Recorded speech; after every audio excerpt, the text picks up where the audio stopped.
Tuh gue curiga hand sanitizer sebanyak itu mau dipakai bakal luluran ya.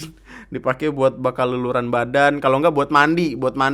Jadi diguyur-guyur mampus lengket-lengket dan tuh badan.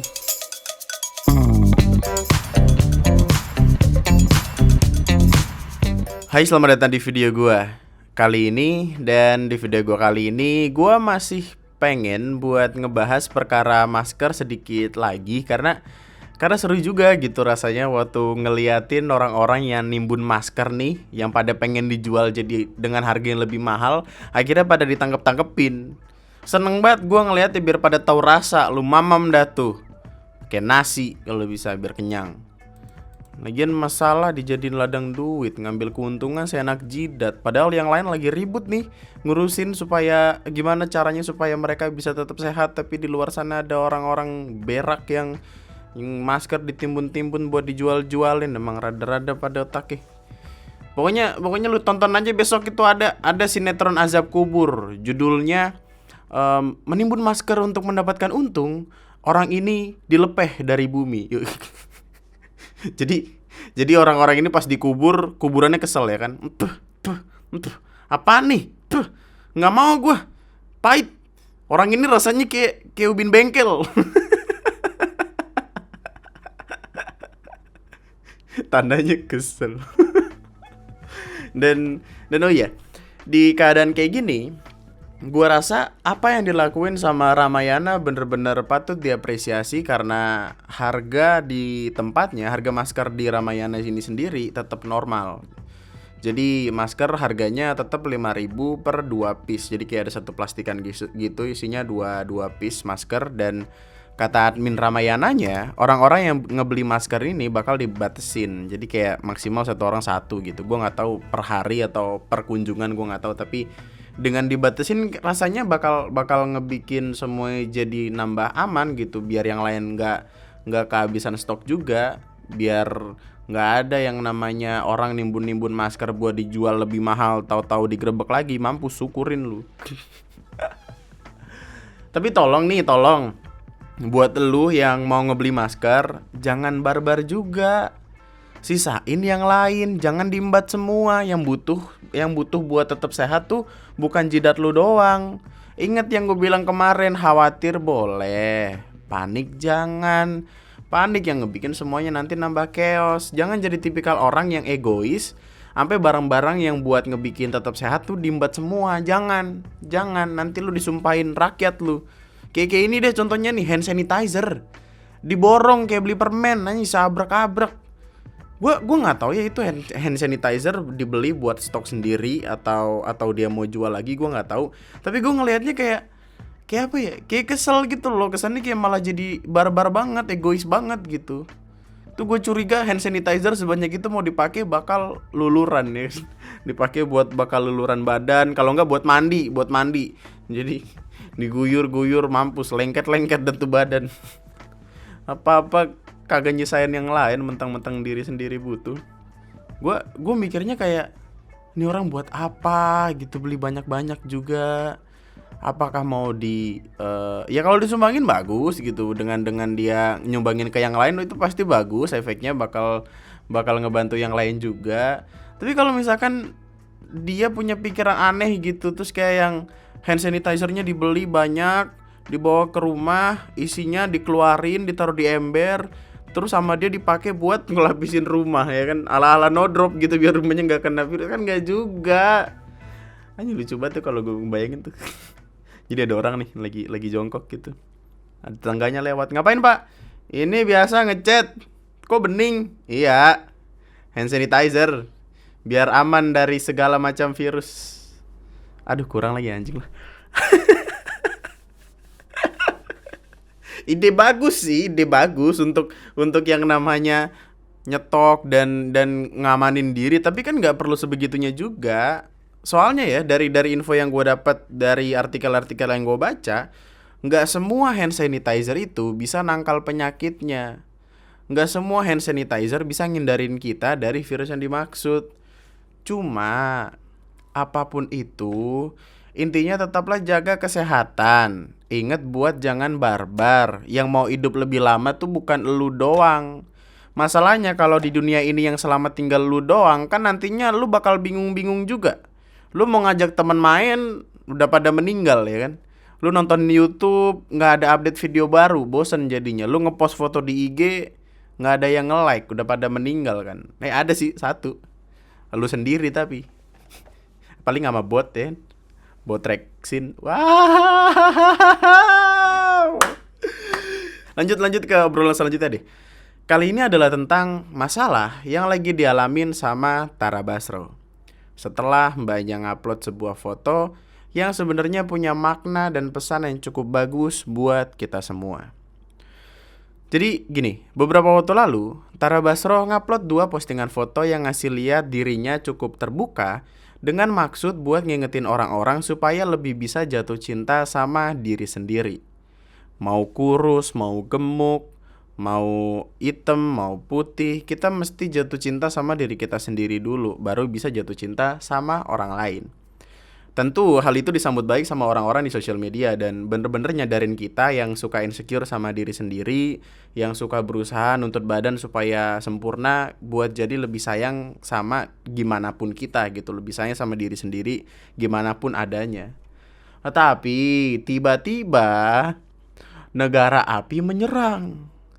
Pihak Kominfo nganggep kalau foto Tara Basro ngelanggar Undang-Undang ITE pasal 27 ayat 1 dengan labeling ngelanggar kesusilaan.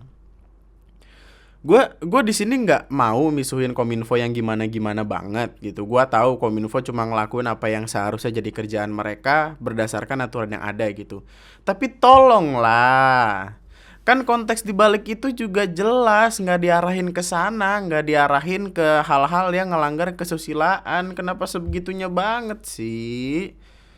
Tujuan dari foto itu sebenarnya kan sederhana, ngasih campaign tentang mencintai diri sendiri dan gak naruh semua patokan di society yang selalu berusaha buat bilang, kalau cakep itu mesti kurus loh, kalau cakep mesti putih loh, jidat mesti bisa buat jadi main futsal sama ndaratin helikopter gitu-gitu. Ya gak gitu, gak kesana gitu. Itu adalah campaign untuk mewujudkan sesuatu yang baik supaya kita bisa pede nganggap diri kita cakep dengan gimana pun adanya kita. Kenapa dianggapnya ngelanggar kesusilaan? Bapak-bapak, ibu-ibu, semua yang ada di endorse. Kenapa ke Kominfo tuh kesannya kayak terlalu fokus sama hal negatif gitu loh dibandingkan yang positif? Gue mah heran. Masalahnya tahu-tahu di labeling sebagai pornografi, padahal kalau mau nyari tahu alasannya sedikit aja, mereka harusnya bisa tahu gitu maksud dari postingan itu tuh kemana, arahnya kemana. Gue jadi nggak heran deh kenapa stasiun TV sebegitunya takut ditegur sampai patung Sandy, bahkan waktu itu pentil sapi pun disensor gitu. Kayaknya emang Kominfo sensitif banget.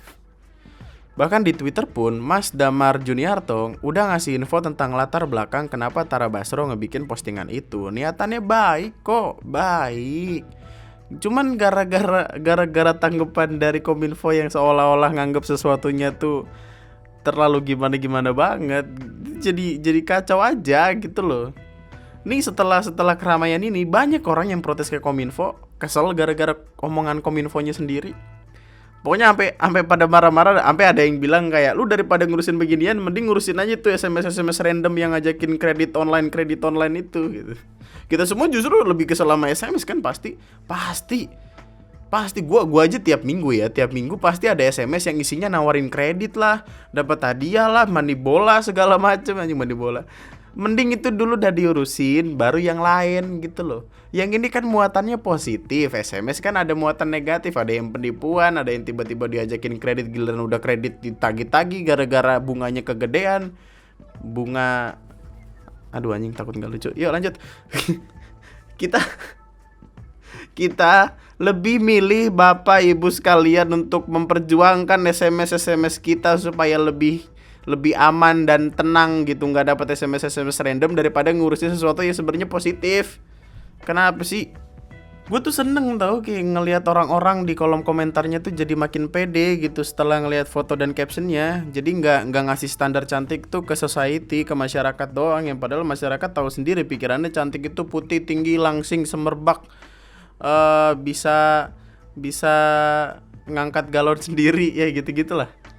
Seneng tau ngeliatin komen-komennya pada bangga gitu. Lagian juga kalau mau main parah-parahan ya, kalau mau main parah-parahan kan banyak di luar sana yang lebih, maksudnya yang emang difokuskan untuk melanggar kesusilaan sendiri daripada untuk campaign positif kayak gini.